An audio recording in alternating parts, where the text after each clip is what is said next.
the context of this session is all about employment. Obviously, there are the changes to the job retention scheme coming through, and we're going to hear from Emma and Fran from Morrison's Solicitors about that in a minute. We're then going to hear from Sarah Xavier from the Future Merton team at the Council on the measures that the government has announced to really promote new employment through apprenticeships, traineeships and other things. So there is a lot of ground.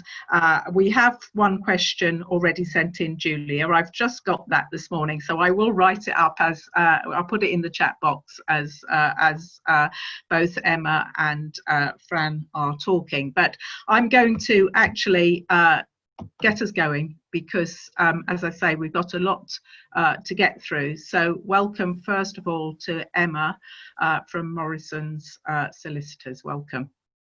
Over to you. Thanks, Diana, and good morning, everyone. So, yeah, as Diana said, what Fran and I are hoping to do today is have a look at some of the recent legislative changes and updates and what this means for businesses as we come through the other side of lockdown. So in particular, we've been asked to look at the job retention scheme, but also situations where redundancies may be required. And it might be that you've already implemented some of the points that we'll touch on, but hopefully in that case, this will serve to reassure you. And of course, if you've got any questions, just let us know. And also, I'd just stress that the devolved administrations of Wales, Scotland, Northern Ireland, they're following their own steps to lift measures at the moment. So although they're sort of heading in the same direction, we're going to focus on the position in England today. Okay, so to the job retention scheme. So obviously that was announced by the government on the 20th of March. It was backdated to the 1st of March. Since then, there's been several updates, various guidance notes, and 3 Treasury directions, which said to take precedent over the guidance. So a lot for people to be getting their head around constantly. You feel like you've just got your head around one thing and then it all changes again. And obviously under the scheme, until the 31st of July 2020, all UK employers who had a PAYE payroll scheme before the 19th of March can claim a grant from HMRC to cover up to 80% of wages for employees who are not working or furloughed, as they've come to be known. And that's up to £2,500 a calendar month for each employee, plus the national insurance and mandatory employer contributions that you make on that wage. And the scheme doesn't change the employment relationship between the employer and the employee, but it was just an option to allow them to agree a temporary leave of absence. Effectively. And because that scheme allowed you to recover the lower of 80% of wage costs or £2,500 a month, most employers sought to amend the contracts to limit the pay to that reimbursement level, and they recorded that in a furlough agreement. The scheme, obviously, it closed to new entrants on the 30th of June. So since that date, employers have only been able to furlough employees that had previously been furloughed for a minimum of 3 weeks before that date.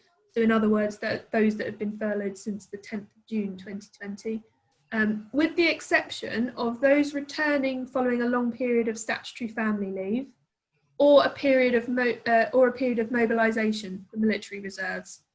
So they could be potentially newly furloughed, but they're sort of the only exceptions.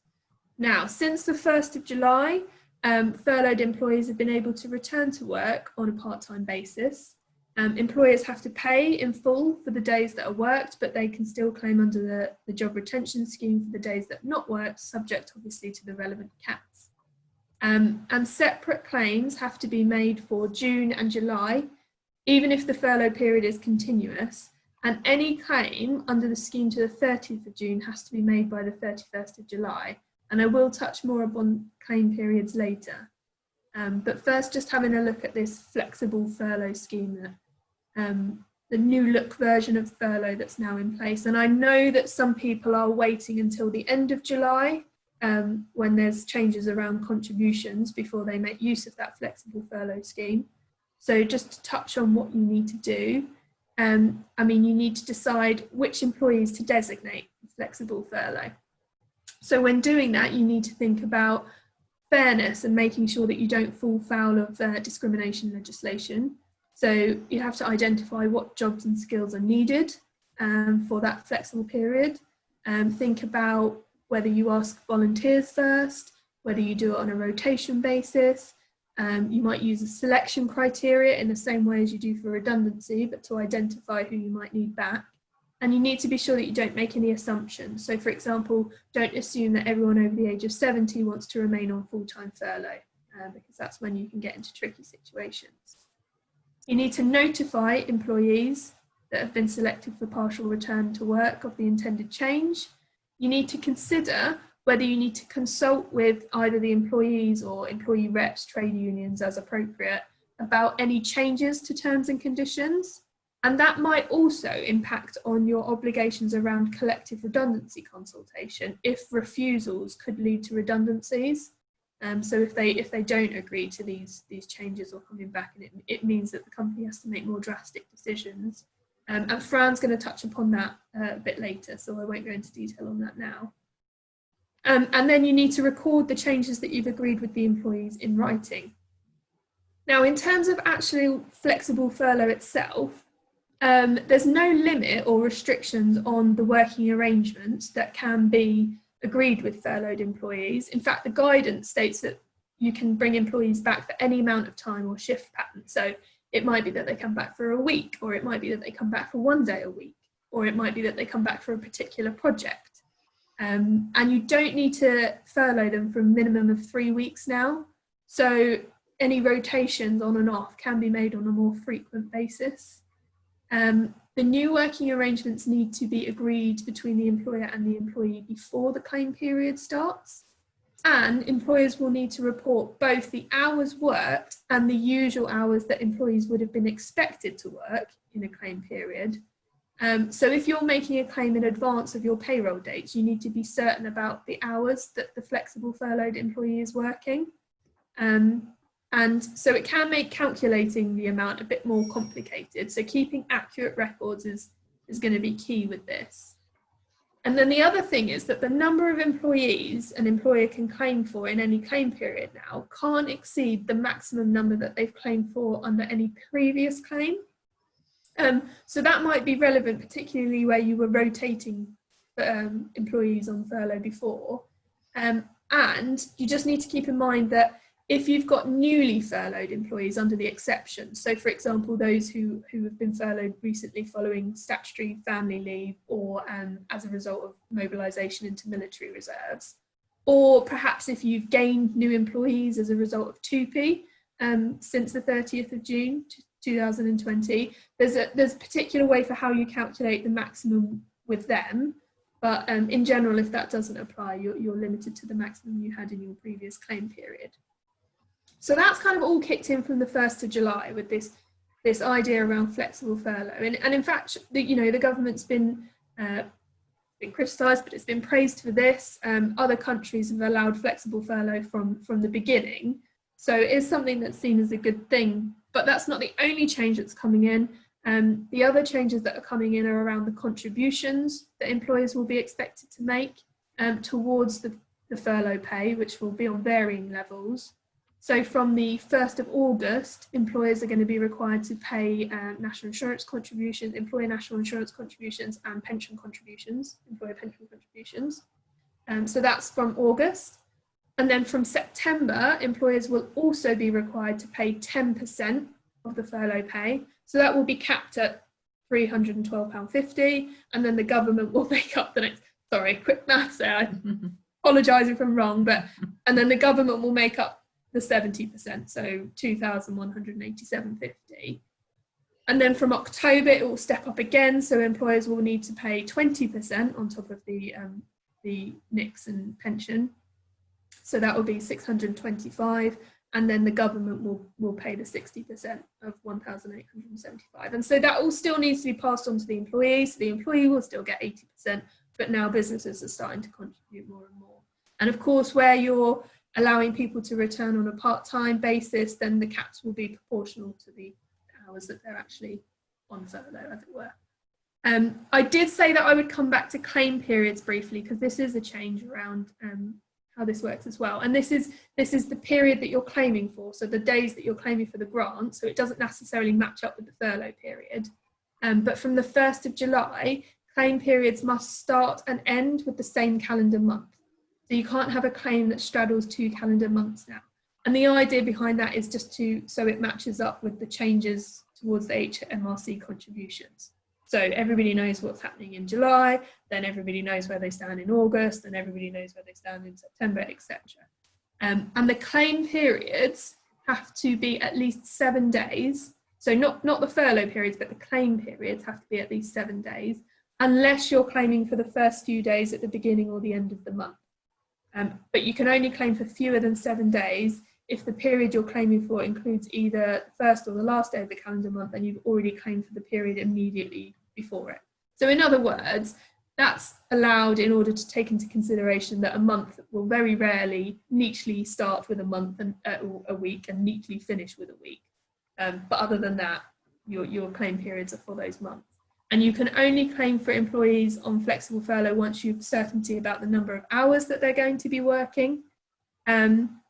And if, for whatever reason, you make a claim and then for some reason the hours change, then you would be expected to reimburse HMRC or deduct it from your next claim period.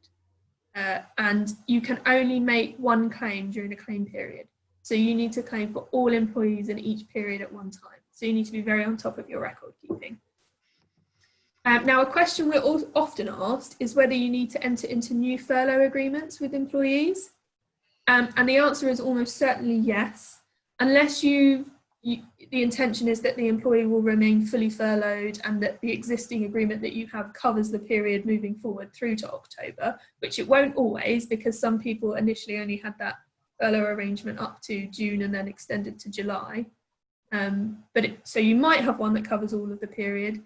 But as employees were prohibited from working for their employer while on furlough in the period up to the 30th of June, a properly drafted furlough agreement commencing during that period would prohibit employees from carrying out any work.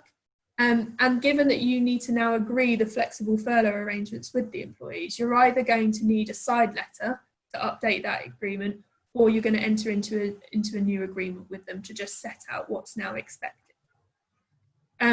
Another point I would mention is records off the back of all these changes. So all the guidance we've had is consistent in telling you that you need to keep records, so that's good. But what it's not consistent is telling you how long you need to keep those records for. We're told an employer has to keep a written record of all communications with the employees regarding the furlough arrangement, so copies of the furlough agreement, etc., for 5 years. But then they're also told that they need to keep a record of all the claims that they're making, so the claim reimbursements that they're looking for, which will include, the amount you've claimed, the claim period, the claim reference number, the calculations you've used, etc. And the guidance that came out on the 14th of May said you need to keep them for 6 years. So that's nice and clear with the two different periods. And so again, a cautious person's going to keep it all for 6 years, just in case. And you need to keep records of any training that was undertaken or will be undertaken during furlough, show what was agreed, show the purpose for the training, etc. And it's worth keeping a note of why it was necessary to put employees on furlough.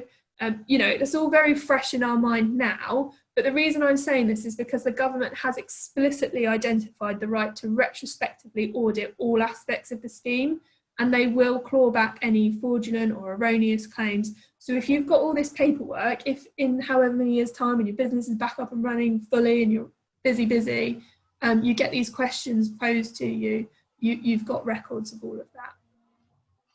Another point that we're often asked about and that we touch upon is GDPR, because as a result of all of this, you'll probably be holding new personal data on these employees. So different details of pay or what you're claiming for, or perhaps if you've been. So you need to make sure that you either update or provide a separate privacy note, just covering off any new information that you're holding. There is talk about if you're entering into a new agreement, you could record it there and make sure all I would say is, if you make sure you communicate it to them, you tell them what data you're holding, how it's going to be used, how long it will be held for, and ask that they sign it. So you've got a record. And it's in the same way as for a lot of businesses who are being asked to keep details of their customers. for certain periods for the purposes of track and trace, and the fact that you need to let them know how that will all be handled. It's the same for your employees. Okay, so what about procedures to end furlough? So obviously since the 4th of July, the majority of businesses in England have been able to open to some extent, albeit with restrictions. And there are guidelines that support that. So they say that you need to carry out risk assessments, and I'm sure these are things that you've all done anyway. Obviously it's not good to just do the one risk assessment and then stick to that. It's about making sure you're updating, especially as working practices shift and change. Make sure you carry out the risk assessments in line with health and safety guidance, consult with your workers where relevant, and again, keep records of all of these risk assessments. Employment tribunals are expecting that there's going to be claims arising out of this pandemic, unfortunately, from employees who have been aggrieved, and particularly those that are losing their jobs. So help yourself by maintaining records of the steps you took, or why certain decisions were made, or if there was something you couldn't do or decided not to do, why was that? Was there something that you did instead? How were decisions communicated to employees? How did you deal with concerns that were raised? Keeping records of all of that is going to help you, again, answer these questions and defend your position if it is questioned. Obviously, there's other aspects, so you've got to keep your hand washing and hygiene procedures up to date, providing all these extra hand sanitizers, promoting social distancing, floor tape on marking out distances, one-way systems around the offices, etc. Or if you can't socially distancing, managing the transmission and recording how you do that. And of course, doing that all in line with your industry-specific guidance. But you also need to prepare, now we're returning to work, be prepared for how you're going to deal with outbreaks of COVID in the workplace if it doesn't happen. I mean, fingers crossed, it won't happen, but you need to be prepared. So if there is more than one case of COVID associated with the workplace, then you're being asked to contact your local PHE health protection team to report it. And then if they declare that there's an outbreak, they'll ask you for certain details of symptomatic staff, and then you'll need to assist with identifying contacts and things like that. So it's really important now that, and I'm sure you do this all the time anyway, but making sure that you've got up-to-date contact records for your employees, home addresses, phone numbers, things like that. And think about what you would do if people need to self-isolate, perhaps on short notice as a result of being contacted by track and trace. Employers are being asked to support those, the people that have to self-isolate. So think about, in that situation, will they be able to go back from working from home if they have been doing it? Or could you find alternative work to do from home? Or how is it going to work in practice? Do they now need to make sure that they've got easy access to a laptop? Or can you get equipment to them if they suddenly need to shut down without notice? And perhaps setting that out in a policy so employees are aware. In terms of ending the furlough itself, there isn't a specific mechanism set out for that. Ideally, the furlough agreement would provide for circumstances where furlough can end. So sometimes the agreement will say that furlough will end if either the employer or the employee ceases to be eligible for funding under the scheme, or if the employer gives notice, and therefore they're going to resume on either their terms and conditions that existed before furlough or on amended terms and conditions. But if they've been amended, then you need to be mindful of your consultation obligations. Or if the employment sadly terminates for any reason, so redundancy seems to be the most likely here, and any notice to end redundancy needs to be given in writing. Now, if a furloughed employee refuses to return to work, and I think this links to the question that's been posted, if it's following a reasonable request to return and reasonable notice, so you can't just say, hi, come in tomorrow, no. Arguably, they could be considered unwilling and unable to work. And so it may be that you have disciplinary action open to you for unauthorised absence. But I say that with reservation because you do need to be really careful in these situations, because you need to identify why it is that they're refusing to return to work. Is it because they've got health and safety concerns? Is it because there are childcare issues? And I say this because that could give rise to claims. So childcare issues, for example, could amount to a PCP for discrimination, indirect discrimination purposes, because you've got a policy in place and then people are affected by that.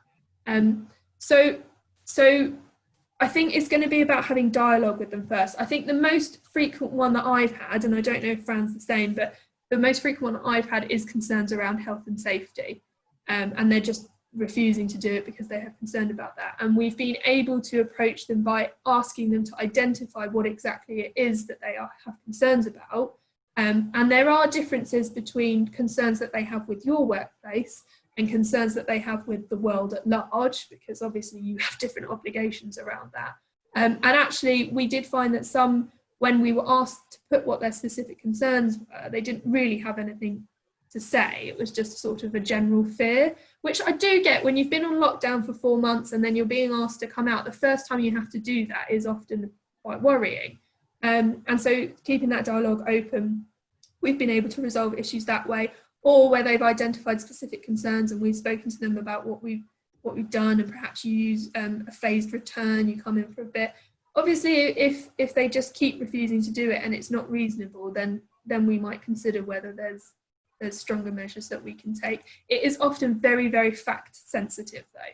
So although that's the general overview, I mean, by all means seek advice on your specific concerns if you have them. And as I say, the way to get around this seems to be talking about to staff about plans to return to furlough as early as possible, encouraging them to raise concerns or problems about returning to work, identifying what you're doing to manage health and safety risks, identifying what PPE you've provided as relevant, and letting them know whether there's any phased return allowances, temporary or permanent contractual changes. So changes around shift times, for example, or starting times, so that you can avoid the rush hour on the public transport. That's helped a lot of people. And also it's a good opportunity to talk about if you have any other policy changes. So are you restricting, for example, people being able to take holiday at the moment because you need as many people there as possible to help get this business back up and running to its full flow? Are you restricting expenses to try and do some cost savings there? Do employees need to notify you when they're going to the office now so you can manage headcount? Have you got this policy for dealing with self-isolation and sick pay around then? So communicating that all to them, reminding them of their obligations as well, so their health and safety obligations to other. It can be a useful opportunity as well to remind them of, for example, where they are, where they stand with their holiday, how much they've accrued, how much they used during furlough, etc.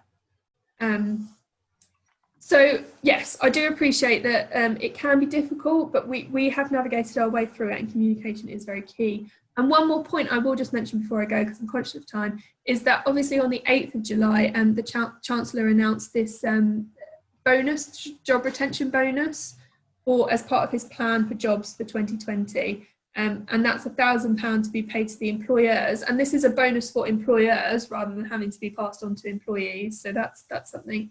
And that's for each employee they bring back from furlough and continuously employed through to January. So they have to be paid at least £520 on average from November to the end of January. So that's equivalent to the lower earnings limit. And the bonus is the same regardless of the salary. I do appreciate that even with all of that going on, the sad fact is that as employers are being asked to contribute more and more, and they're thinking about returning to work and the practicalities around that, the question of affordability does become more apparent, and it can lead to questions around redundancies. So I'm going to pass over to Fran to just touch on that now. Thank you, Emma. So I'm going to do, I'm conscious of time, so I'm going to do a bit of a whistle-stop tour through redundancy. The one, I suppose, good thing, if you can have a good thing that comes out of redundancy, is that the furlough scheme hasn't really changed the redundancy process in and of itself. Obviously, the two things interact, but there haven't been fundamental shifts to the way in which redundancies are or should be handled, which is helpful. So obviously, as we come out of lockdown, there will be employers who decide that parts of their business just are no longer viable, or that there's going to be quite a slow return to being fully operational, and they may not have work for all of their employees going forward, and therefore some redundancies are necessary. So the first thing probably to identify is there a redundancy situation in play? And there are actually sort of some quite clear guidance on when a redundancy situation occurs. And those situations are where the employer has ceased or intends to cease to carry on the business for the purposes of which the employee was employed. So that would be, for example, if the business in its entirety is closing down, or a large element of it is closing down. The fact that the employer has ceased or intends to cease to carry on business in the place where the employee was employed. So you might be closing a particular shop or a particular office or a particular factory. And the fact that the requirements of the business for employees to carry out work of a particular kind, or to do so in the place where the employee was employed, have ceased or diminished, or are expected to cease or diminish. So that would be your sort of classic situation where there's just been an overall reduction in the amount of work that the business needs to carry out. So once you've identified that there is a redundancy situation, you next need to consider how many people will be affected, because you need to understand whether or not a collective redundancy consultation process is necessary. So if you have more than 20 or more employees redundant at one establishment within a period of 90 days, then you will need to consult on your proposal with affected representatives and also notify BEIS. And that consultation must begin in good time and within the minimum time limits. So where you're proposing to dismiss 100 or more employees within a 90-day period, the consultation must begin at least 45 days before the first dismissal takes effect. And where it's between 20 and 99 employees, it must be with at least 30 days before the first dismissal takes effect. So if you identify that it's fewer than 20 people that you are looking to make redundant, then obviously you'd be considering those on a slightly more individual basis rather than a collective consultation process as well. Now, there's no mandatory statutory procedure for fairly dismissing an employee for redundancy, but there might be contractual provisions, so it's wise to check your contracts and handbooks for anything on those lines. In any event, you have to follow a fair procedure, and it will involve individual consultation with those employees, and you must make decisions that are fair and reasonable in the circumstances. So in particular, an employer will not normally act reasonably, and therefore a dismissal has the potential to be unfair, unless it warns and consults employees or their representatives about the proposed redundancy, adopts a fair basis on which to select for redundancy, needing to identify an appropriate pool and appropriate selection criteria, and also consider suitable alternative employment, and you have to search within the organisation for that. Just one thing to bear in mind is obviously that employees who have less than 2 years service won't necessarily have unfair dismissal rights, but they will have rights in respect of other claims, such as things like discrimination. So you aren't necessarily home and dry with an employee who has less than 2 years service, but it is something to perhaps bear in mind when considering matters overall. Individual consultations are distinct from collective redundancy consultations, but the two things do sort of tend to overlap in practice. You may end up with two consultations running essentially simultaneously. Where an employee is under notice of dismissal for redundancy, they're entitled to time off to look for other work. So just bear in mind that that might happen. And also that if they've got the 2 years continuous service, they will be entitled to a statutory redundancy payment, which you'll need to factor in. Touching again on the criteria for selection for redundancy, it is important to think quite carefully about that, and also to give it even further thought really if it's interacting with furlough, if you've had employees that have been on furlough you're then looking to make redundant. So first thing is, I wouldn't suggest it would be fair just to simply make everybody who was on furlough redundant. You still need to consider whether there are people who've remained in work who it would be appropriate to consider in the pools for selection.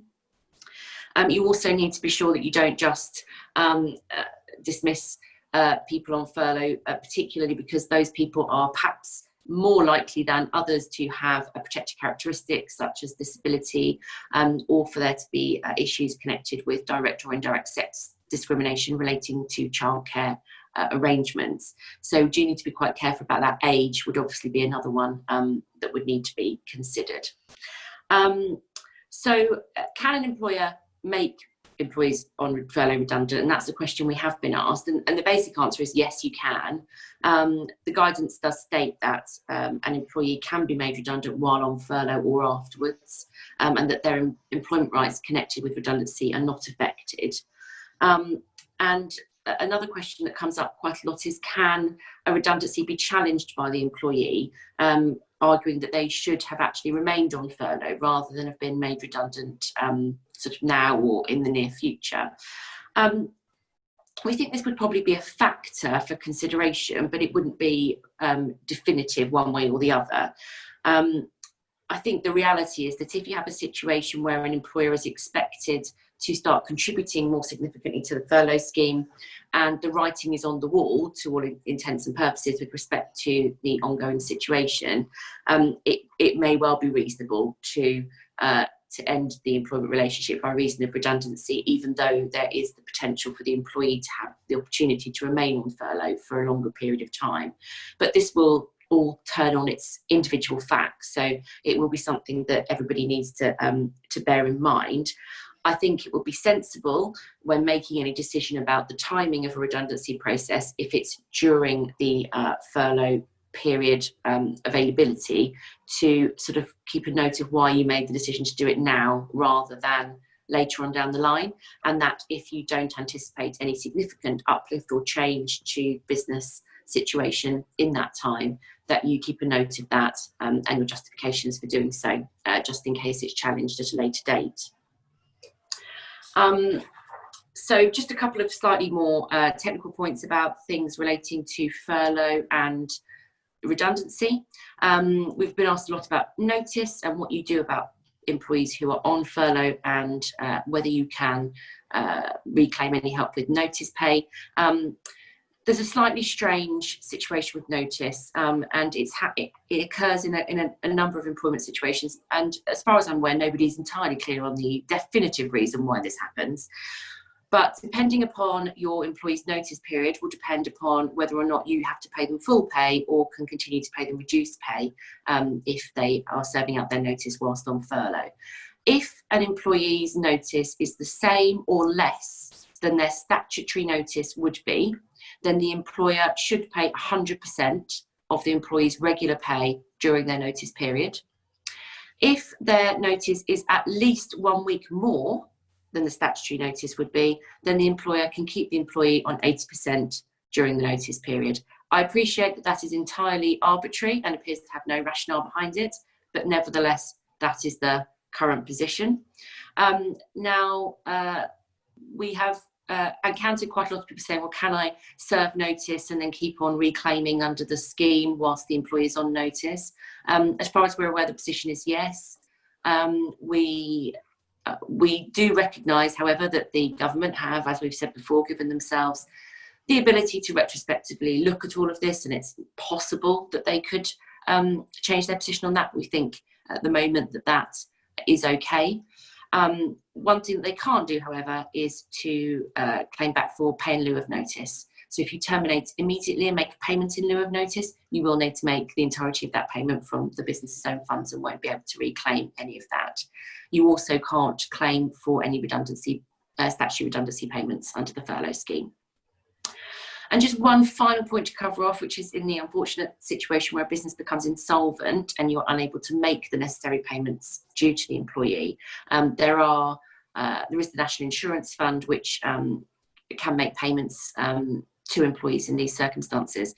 And usually, whichever insolvency practitioner is assisting in the insolvency process will be able to assist employees to access those monies. So that, I think, covers off all of our key points from our side of things. Diana, I don't know if you want to.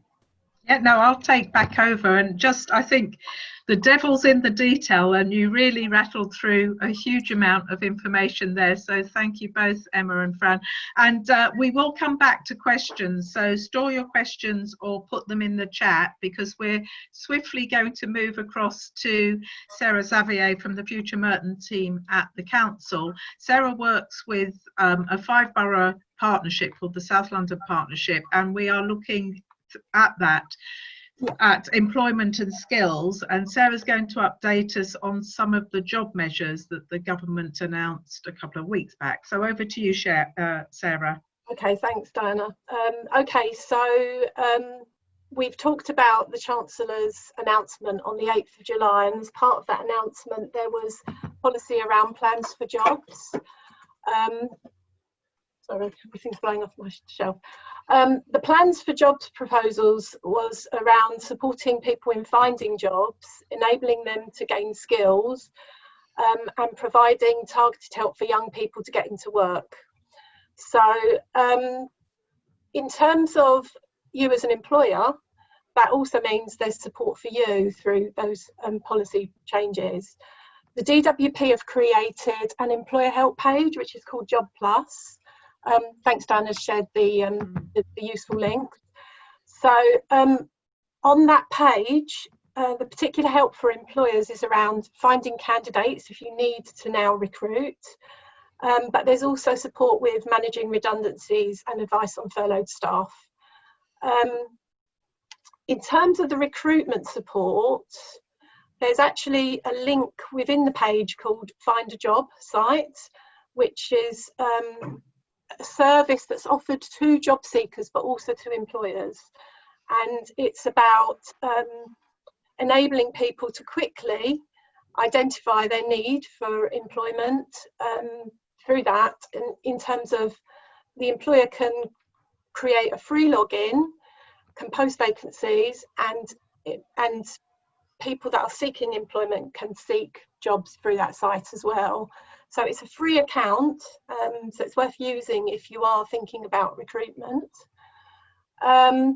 They also provide all sorts of advice around other recruitment measures. So there's a Twitter service if you want to use the Job Centre Plus Twitter service. They can signpost you to existing networks and trade sector bodies to share vacancies information. There's the online jobs board, so you can search for jobs there if you're wanting to advise employees that maybe are now needing to look for employment. You can direct them to that page as well. And there's also help with redundancy. So if you can't retain your staff, then you can also use that page to help you identify what you need to do with your employees. In terms of reskilling support, alongside the apprenticeships, which I'll talk about shortly, there's also other support with recovery in terms of skilling. So the DWP are doubling the number of their frontline work coaches. So they are recruiting madly themselves at the moment. They want to have 27,000 in post by March 2021 to help support those people that are looking for employment, those people that have been, signing on to universal credit or may, after furlough, find themselves in unemployment situations. There's talk around the expansion of the work and health programme, which was very specifically aimed at people with health issues and long-term unemployed, but that is now being extended, and there will be additional light touch support for up to 6 months for those who've been unemployed for 3 months. And there's additionally £150 million to boost what the government calls the Flexible Support Fund, which is a fund that enables bodies to bid for funding to support employment and skills activities. And currently what we're doing in Merton is we're bidding for that fund to set up a local jobs brokerage offer and a youth hub offer.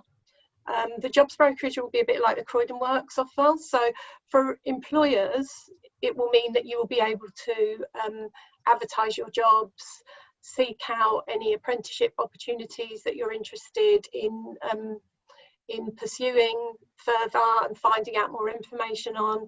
But it will also enable our local people to be able to identify what support's available locally. And we, as Diana mentioned, we are part of a 5-borough cluster, but we're particularly under the DWP, part of a 3-borough cluster with Croydon, Sutton and Merton. So we want to expand that so that Sutton residents can look at Merton jobs and Croydon residents can look at Merton jobs and vice versa. In particular, the government have also set about £2 billion for a kickstart scheme, which is around 6 months placements into employment from autumn this year. So that will mean that the government will cover 100% of the national minimum wage for 25 hours a week, and employers will be able to top this wage up. So again, that's another opportunity for you to consider around recruitment of young people particularly. And there is also the expanded youth offer to support 18 to 24-year-olds, which is a 13-week programme of support, where the young person on completion of the 13 weeks traineeship will be encouraged to take up work-related training to an apprenticeship. So it's an apprenticeship. And that's through youth employment coaches. So there's lots and lots of support for the business with that programme as well. In terms of apprenticeships, in particular, the government, we've had a huge drop in apprenticeships, and COVID has just exacerbated that even further. So for young people in particular, it's a real struggle to find employment at the moment. What the government is doing is they're incentivising apprenticeships, and the incentives are to the businesses to understand the benefits of an apprenticeship. So the first incentive is for an employer to receive a payment for hiring a new apprentice. So that will be made to the employer who hires an apprentice between the 1st of August and the 31st of January. The apprentice must be a new employee to the business and have a contract of employment, start date between the 1st of August and the 31st of January, and must not have been employed by the employer within the 6 months prior to the contract start date. Claims could start to be made by employers in relation to these apprentices from the 1st of September, so straight after you've recruited. And they're made through the apprenticeship service, and there's 2 levels of payments. So if you take on an apprentice between the age of 16 to 24, the payment will be £2,000 to the employer. If it's an apprentice aged over 25, then it's £1,500. And as I say, it's made directly to the employer in 2 instalments on day 90 and then day 365, so once they've done a year's apprenticeship. There's no limit on the number of incentive payments that an employer can claim to receive the funding, as long as the apprenticeship meets the criteria. From January, employers who do not pay the apprenticeship levy can also create an account on the apprenticeship service, and what they're calling it is reservations. You can reserve funding to cover the cost of the apprenticeship training. So if you're a small business, you don't pay a levy, you can actually now claim all your costs back against the training provision of that apprentice. So in terms of the apprenticeship standard, the non-levy paying employers, sorry, I should add, the non-levy paying employers can increase from 3 to 10 as well, so you can take on 10 apprentices if you wanted to take on that many. So from the 1st of August, all new apprenticeships will be on a standard. Previously, the training element of the apprenticeship has been called a framework, but they're now going to be called standards, and this is all about the quality of the apprenticeship. There's over 550 apprenticeship standards to choose from, so for most businesses there should be an apprenticeship standard advertised, and those standards can be viewed on the Institute of Apprenticeship and Technical Education website, which was amongst the links that Diana shared. And so we can share that at the end of this. So in terms of funding, from the 1st of August, the government will fund the apprenticeship started on or after this date. This will apply to all employers, both those paying the levy and those who do not. And any apprenticeships that start before this date will continue to be funded under the old rules. funding bands, the apprenticeship funding system has 30 bands of funding. You've got different levels of standards depending on the qualification, and the banding is based on that. So the banding could range from the training costing £1,500 to £27,000 for a level 7 type apprenticeship, which is like a degree level apprenticeship.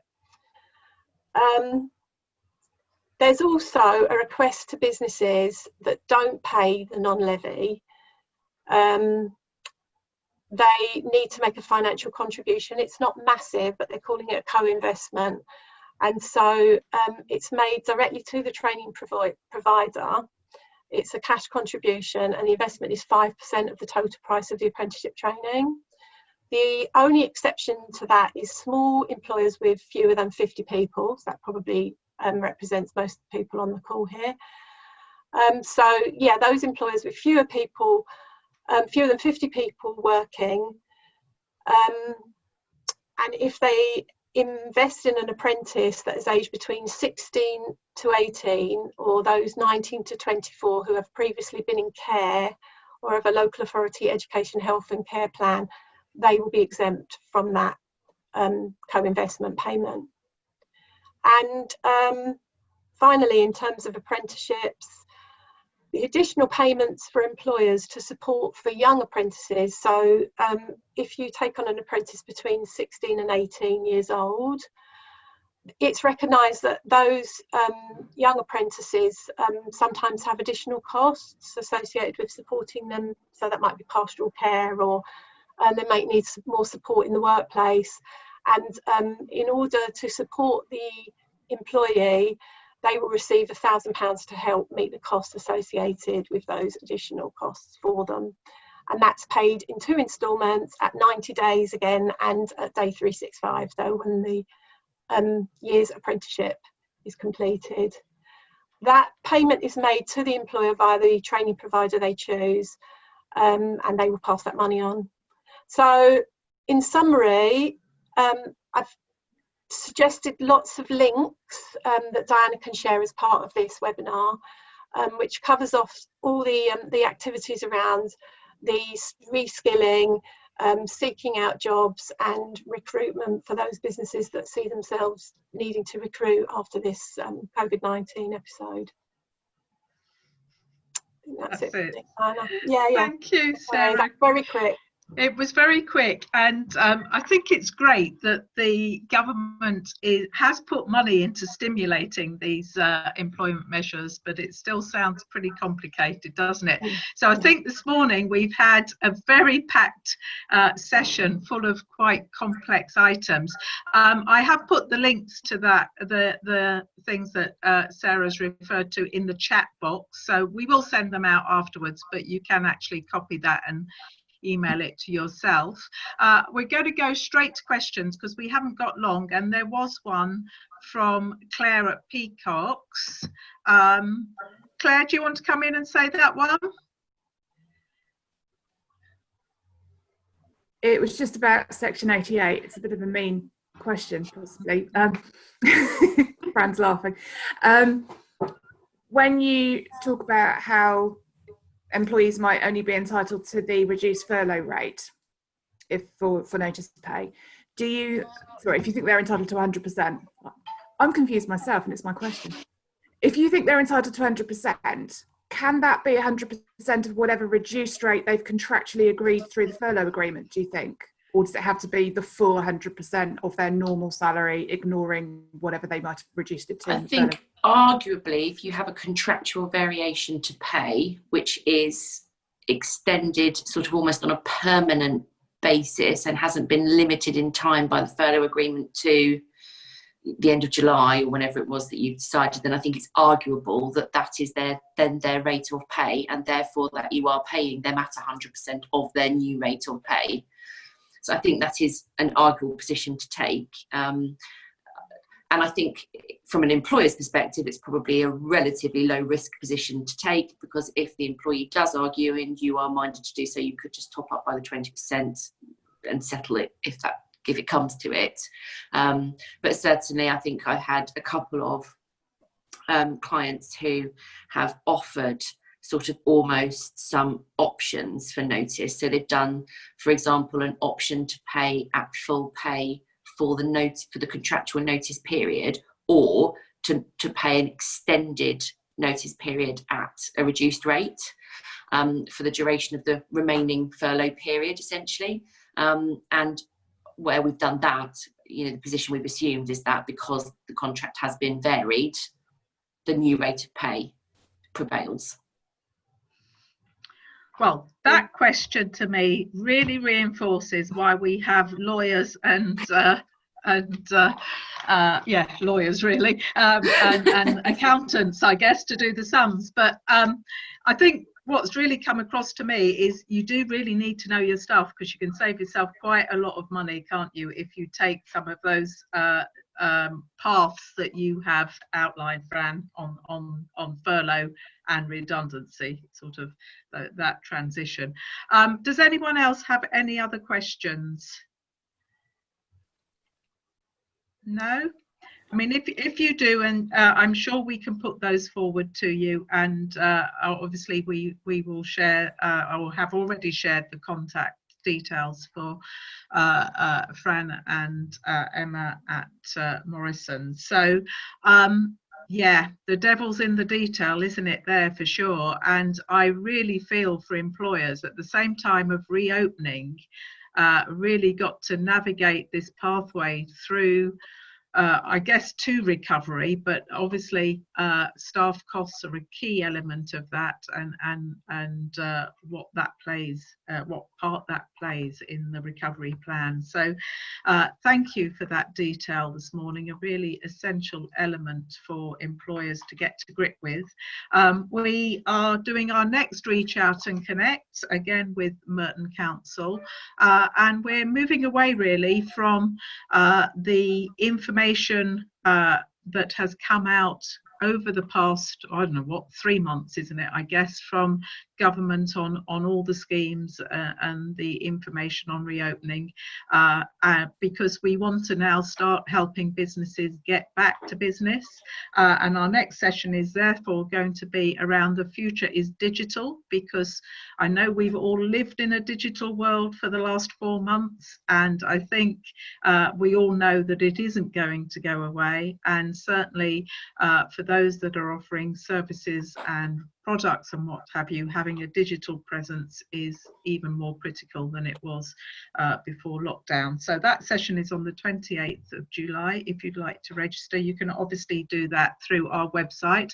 I'd just like to say a really big thank you to Emma and Fran and Sarah. You've rattled through a huge amount of detail. I don't know how you did it really. Yeah, I think there's a lot to digest, and I hope it's given everyone a really good overview of the things that you need to be considering. So thank you all, and I hope to see you all again soon, and we will send out the recording so that you can cogitate over the finer detail in that at your leisure. So thank you all very much, and we'll see you again soon. Take care. Bye-bye now. Bye. Thanks very much. Bye. Bye.